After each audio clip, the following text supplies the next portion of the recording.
Ini ada kata-kata dari Imam Abu Hanifah yang perlu kita pelajari. Yang pertama dikatakan itu begini: perkataan kami ini pendapat, dan kami memperkirakan ini lebih baik, dan barang siapa membawa apa yang lebih baik dari perkataan kami, maka ia lebih benar dari pendapat kami. Nah, ini kalau kita telaah, menurut saya pernyataan yang arif dan bijaksana. Jadi Imam Abu Hanifah itu pernah berkata, saya ini loh cuma berpendapat, menurut saya pendapatku ini sudah baik.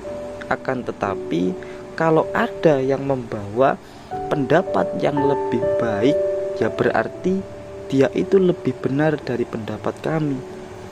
Nah, ini menunjukkan jiwa yang sangat terbuka, yang sangat terbuka sekali, tidak mengklaim dirinya sudah final, sudah pasti baik, sudah pasti benar. Jadi katanya beliau itu, kalau ketemu dalil yang lebih kuat, kalau ketemu dasar yang lebih benar, ya siap mengambil dan menerima dasar dalil yang lebih kuat tadi. Meskipun kita tahu beliau ini levelnya dikenal sebagai imam madhab, tapi sifatnya itu sangat terbuka sekali, mau menerima masukan-masukan kebenaran yang baru, tidak mengklaim dirinya selalu benar. Nah, ini menurut saya perlu untuk diteladani, karena kadang-kadang kita itu dalam kehidupan sehari-hari ilmunya cuma sedikit, baru ngerti satu ayat, dua ayat, mengklaim diri kita sudah pasti paham dan sangat paham tentang agama.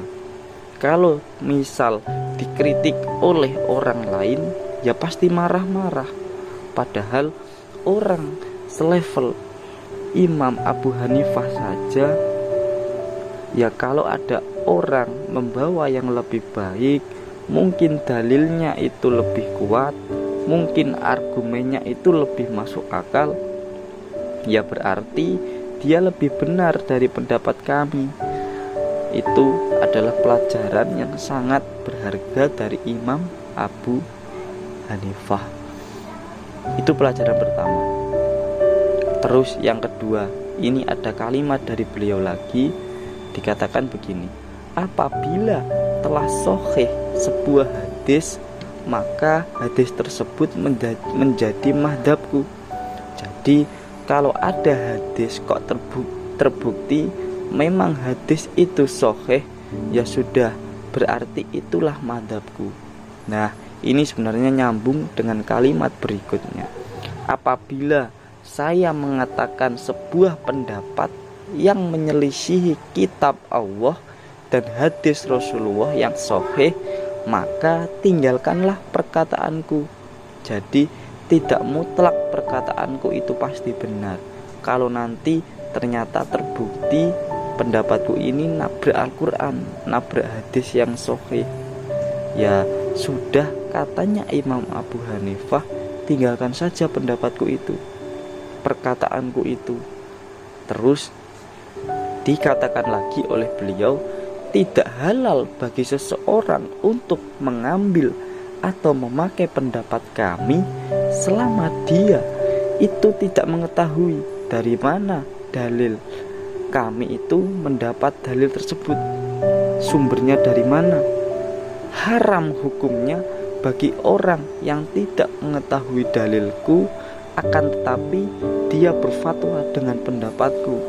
Nah, jadi beliau ini tidak sekedar ingin diakui dan diikuti, perlu kita garis bawahi, tapi beliau ini ingin umat Islam itu, ingin kita itu cerdas, kritis, sadar dengan pilihan-pilihannya, tidak cuma hanya sekedar mengikuti saja, tapi juga harus punya argumen, punya dasar. Mengapa kok ikut ini, ikut itu, dan dalilnya itu loh apa. Makanya Imam Abu Hanifah itu melarang keras, orang yang hanya ikut-ikutan saja tapi tidak tahu dalilnya. Jadi ikut percaya dengan disertai tahu dalilnya dan ikut percaya dengan tidak tahu dalilnya, kan kualitasnya itu juga berbeda. Kalau yang pertama itu namanya taklid, kalau yang kedua namanya iktiba. Iktiba itu ikut dan tahu dalilnya.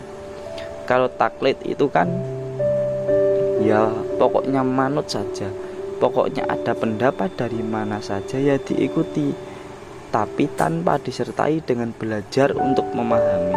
Lah, orang-orang yang seperti itu yang tidak disukai oleh Imam Abu Hanifah. Sebenarnya kita ini loh disarankan untuk belajar, sering-sering mencocokkan pendapat satu dengan pendapat yang lain, agar pikiran kita itu bisa meluas. Jangan hanya ikut-ikutan saja. Lalu kalimat beliau yang terakhir, beliau itu pernah berkata seperti ini: sesungguhnya kami adalah manusia biasa. Kami berpendapat pada hari ini dan kami rujuk atau kami batalkan pendapat tersebut pada pagi harinya.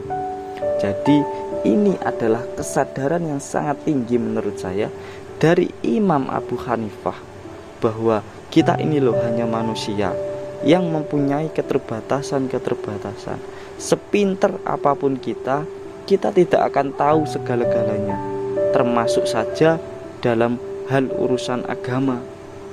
Maka sangatlah mungkin saat ini yang menurut kita yang benar itu adalah A, tapi besok mungkin saja ketemu dalil baru, ketemu data baru, ternyata yang benar adalah B. Ya kalau bertemu situasi semacam itu, ya jangan ragu-ragu untuk rujuk atau membatalkan, menarik apa yang pernah kita ucapkan kemarin. Jadi mbok ya, tidak perlu gengsi dalam kebenaran dan kebaikan. Akui sajalah kalau memang ada yang lebih benar dan ada yang lebih baik. Jadi kalau misal suatu contoh, ada di sekitar kita itu ada orang yang terlalu fanatik misalnya, menganggap dirinya itu paling benar sendiri. Inilah yang sering menjadi penghalang seluruh umat manusia di muka bumi ini untuk menemukan sebuah kebenaran. Mbok ya akui saja, jika kalau kita ini memang salah, kita ini memang merasa salah, dan kalau ternyata ada yang lebih benar dari kita, ya jangan segan-segan untuk mengambil yang lebih benar itu. Nah ini loh kebijaksanaan yang dituntunkan oleh Imam Abu Hanifah. Ini menurut saya adalah tuntunan yang sangat luar biasa yang harus kita pelajari.